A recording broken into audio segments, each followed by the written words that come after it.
Hello mga ga, dati ay naka-upload na po ako nito pero medyo marami po ho yun at medyo matagal na din kaya natabunan na yung ating video, hindi na nakikita sa mga bago po nating followers kaya gagawa po tayo dito ng bagong video. Pang-display na tinapay na pangmasa na timplada, kaya umpisahan na po natin. So dito meron na po tayong 600 grams ng light brown sugar at 150 grams ng margarine. At durugin lang po natin yung ating margarine dito sa ating sugar. At 15 ml ng vanilla at 15 grams ng ating rock salt at 1 in 1 half cups na tubig. At kailangan na tunawin lang po natin ng mabuti yung asukal natin at asin bago po natin ito lagyan ng harina. At dito maglagay tayo ng 1,200 grams ng all-purpose flour or 1 kilo at 200 grams. At 40 grams ng baking powder at 10 grams ng yeast. And then haluin lang po talaga natin ito hanggang sa mag-well combine po yung lahat natin na ingredients hanggang sa magkaroon po tayo na parang dough.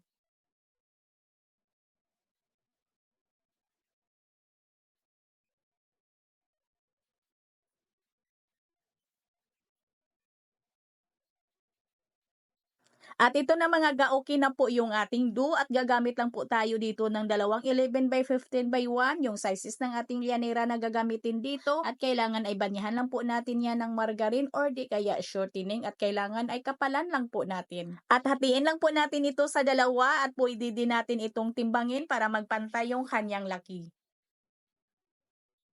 At pagkatapos ay palaparin lang po natin ito ga at kailangan po ay magdas po tayo dito ng harina dito sa ating misa para hindi dumikit yung ating mixture.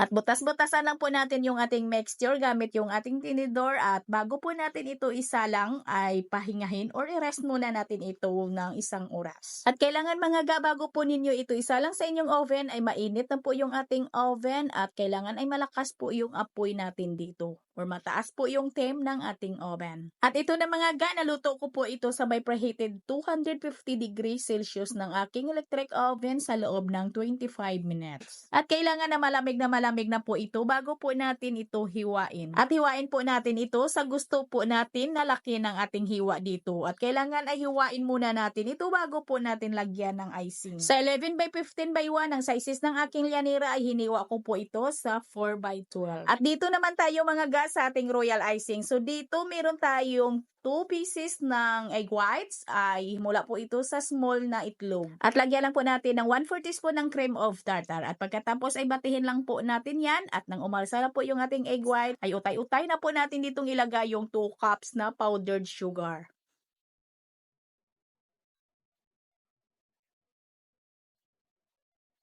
At pag naubos na po natin na ilagay lahat ng pautay-utay yung ating powdered sugar, ay i-transfer po natin sa pinaka-high speed yung ating hand mixer at batihin po natin ito ng mga 10 minutes. Hanggang sa maging ganito na po yung consistency ng ating icing. At ilagay na po natin dito yung ating royal icing dito sa ibabaw ng ating lakas bread.